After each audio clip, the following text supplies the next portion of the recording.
A'udzu billahi minasyaitonir rajim. Bismillahirrahmanirrahim. Burung merpati terbang ke pesisir, jadilah seperti butiran gula pasir. Assalamualaikum warahmatullahi wabarakatuh. Alhamdulillah, wassalatu wassalamu ala rasulillah wa ala alihi wa mawalah. Sahabat-sahabatku yang dirahmati Allah Subhanahu wa taala. Mungkin kita sering melihat bagaimana bentuk daripada gula pasir. Gula yang berwarna putih, dia seperti kerikil. Kita bisa beli di warung terdekat. Ada yang seperempatan, ada yang setengah kilo, atau ada yang sekiloan. Bahkan kalau di Alfamart, Indomart, kita bisa beli dengan merek gula. Nah, ini ada gula pasir yang sering kita jumpai di setiap hari. Orang yang mau bikin teh, bikin pakai gula pasir. Ibu-ibu yang mau masak, pakai gula pasir. Bapak-bapak yang mau ngopi, pakai gula pasir. Semuanya butuh gula pasir. Dan hari ini kita akan belajar bagaimana tentang gula pasir.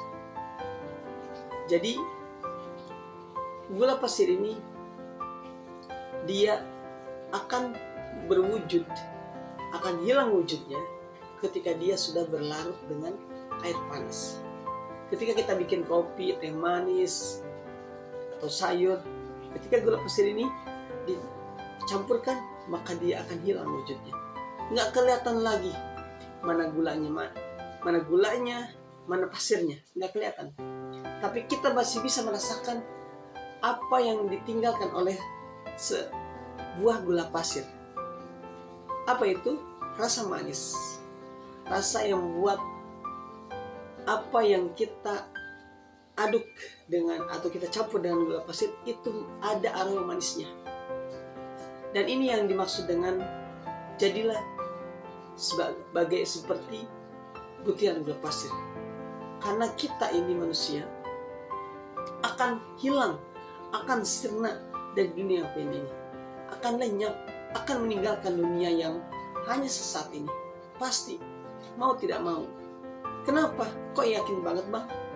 Karena jelas, kalau kita umat Islam, kita yakin. Kita bisa buka surat Al-A'raf ayat 34. Apa yang disampaikan Allah dalam Al-Quran?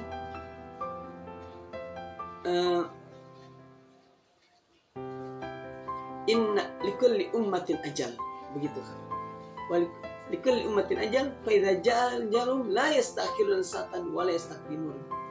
Setiap umat itu ada ajalnya. Artinya kita ini ada batas waktunya. Ada waktunya kita kembali.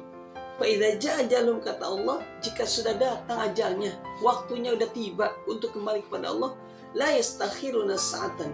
Gak akan bisa diakhirkan walaupun sesaat, wa la yastaqdimun, dan begitu pula tidak bisa dimajukan meskipun sesaat. Ajal kita, teman-teman, udah pasti. Ajalnya kalau kata Rasulullah itu ajal umat itu antara 60 sampai 70 tahun. Itu ajal umat. Maka bagi yang udah usia 60, udah siap-siap nih.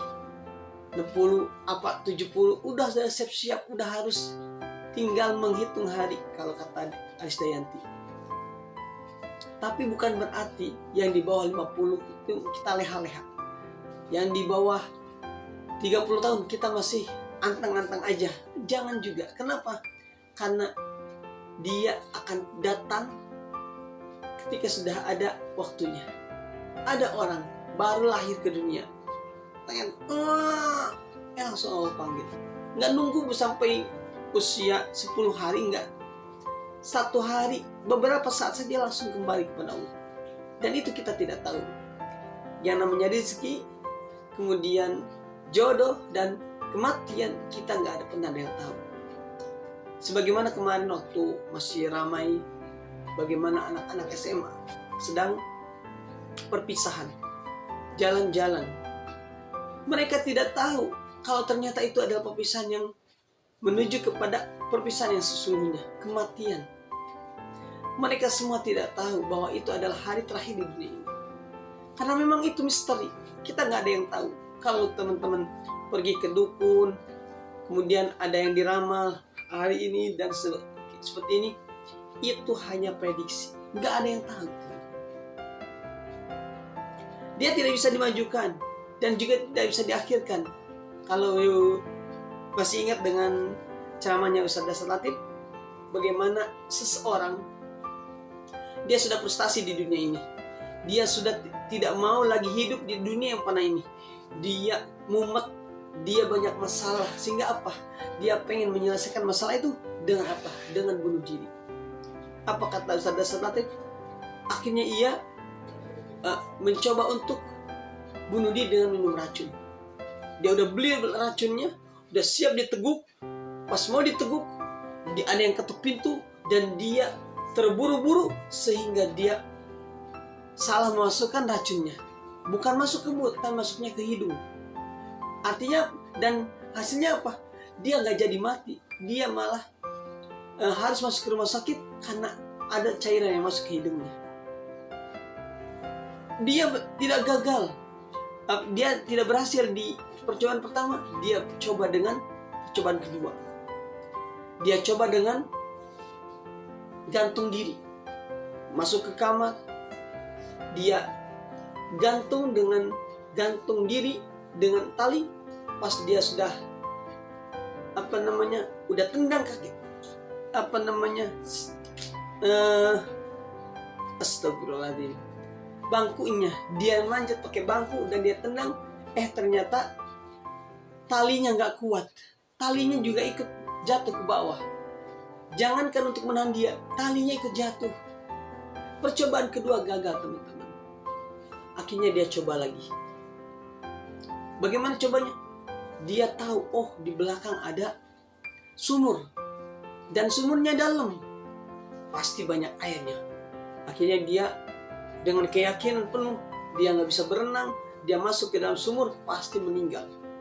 Dia sudah ancang-ancang dengan begitu jauh, dan dia lompat melalui kamar, hingga dia masuk ke dalam sumur tersebut. Dia jatuh ke bawah, ke dalam sumur.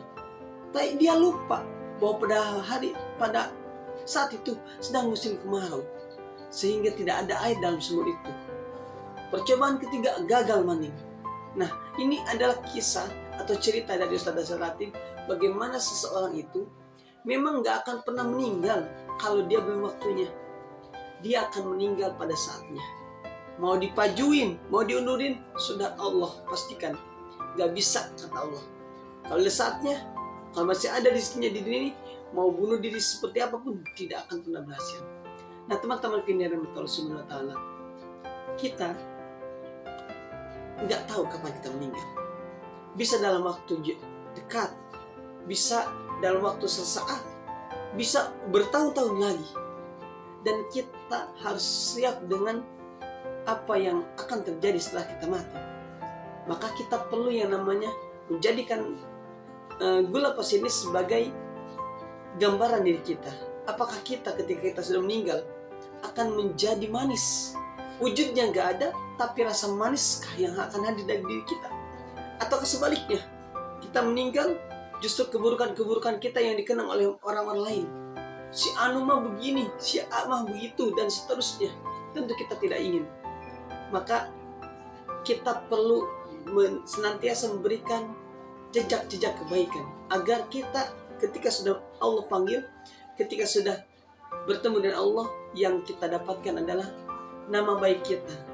Teman-teman kalian Allah Subhanahu wa Ta'ala, Rasulullah SAW bersabda, "Idza mata ibnu Adam, inqata amaluhu illa min thalathin." Jika anak Adam itu meninggal, kata Rasul, inqata amaluhu, maka terputuslah amalnya illa min thalathin, kecuali 3 perkara. Shadaqatin jariyah. Yang pertama adalah sedekah jariyah. Au ilmin yuntafa'u bih, atau ilmu yang bermanfaat. Au walid shalih, atau anak yang saleh. Au walid shalih yad'ulah, yang berdoa untuk kedua orang tuanya. Nah, teman-teman, kalau kita sebagai orang tua atau kita sebagai anak yang ditunggu oleh orang tua, yang ditunggu oleh kita, ketika kita sudah meninggal cuma 3 ini. Pertama, amal jariyah, sedekah jariyah yang kita lakukan ketika hari Jumat ada keropak berjalan, maka kita masukkan ke celeng. Ya nggak usah banyak-banyak lah, 100.000 aja setiap hari Jumat, kan enak tuh. Kita nabung sejatinya. Nabung bukan nabung untuk keropak, nabung untuk akhirat. Karena itu yang pasti akan kita temui. Bukan apa yang kita makan. Kita traktir teman di bakso. Ya, itu juga sedekah. Tapi yang jariyah adalah yang senantiasa berjalan. Jariyah. Di antaranya jariyah itu adalah yang hari ini terjadi adalah ketika kita membantu membangun masjid. Kemudian kita berwakaf tanah, berwakaf harta untuk hal-hal yang sifatnya dia dilakukan atas dasar cinta kepada Allah, atas dasar karena Allah. Dan yang kedua adalah ilmu yang bermanfaat. Kalau seorang guru, maka bersyukurlah. Kenapa? Karena ilmu yang diajarkan kepada murid kita, kepada muridnya, itu akan menjadi amal jariyah yang akan senantiasa mengalir. Sang murid mengamalkan ilmu yang disampaikan sang guru, dan sang murid mengajarkan lagi kepada murid-muridnya, maka setiap poin-poin itu akan mengalir kepada sang guru yang pertama kali mengajarkan kepada anaknya. Dan ini adalah metode MLM, multi level marketing. Begitu pun dengan amal jariyah kita. Maka bersyukurlah ketika kita berprofesi sebagai guru atau sebagai orang tua yang mengajarkan kepada siapa saja yang senantiasa bersemangat dalam belajar. Karena sejatinya apa yang kita ajarkan akan kembali kepada kita. Dan yang ketiga adalah anak yang soleh, yang senantiasa mendoakan kedua orang tuanya. Dan kata para ulama, bukan anak kandung saja, bukan anak kandung yang terlahir dari seorang ibu, tapi juga anak angkat. Anak yang senantiasa mendoakan ke orang yang telah membesarkannya. Dan ini adalah sesuatu yang sangat luar biasa. Makanya beruntunglah bagi kita semua, kedua orang-orang yang sudah berkeluarga, yang dikaruniai anak. Karena buah daripada pernikahan itu adalah anak. Anak itu yang menjadi kebahagiaan ketika kita sudah menjalin pernikahan. Dan betapa banyak yang sudah menikah belum Allah takdirkan punya anak, itu juga bukan sesuatu yang jelek. Kenapa? Karena boleh jadi Allah sedang menguji kesabarannya.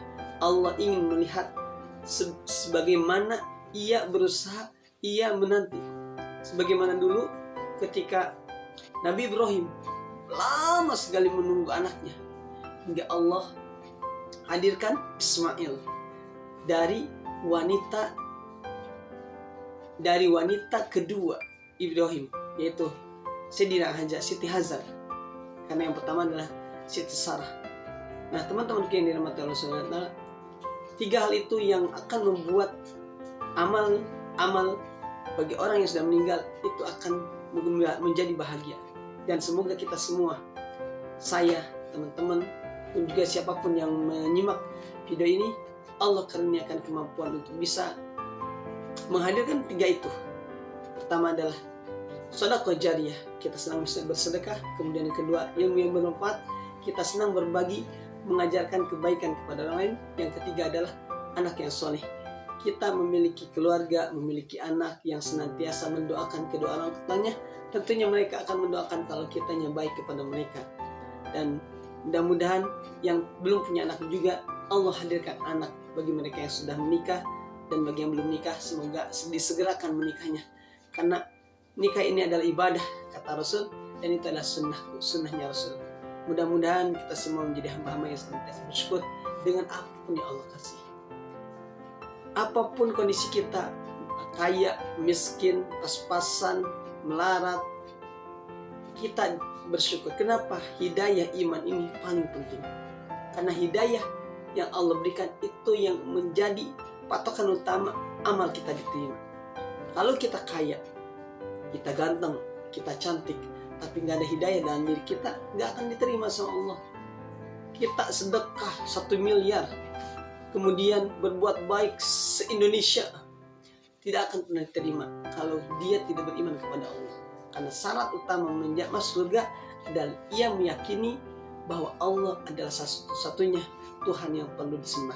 Mudah-mudahan kita senantiasa istiqomah, iman kita Allah jaga hingga kita bisa berakhir dari dunia ini dengan iman yang kuat, dan alhamdulillah jika kita mampu mengucapkan la ilaha illallah. Kenapa?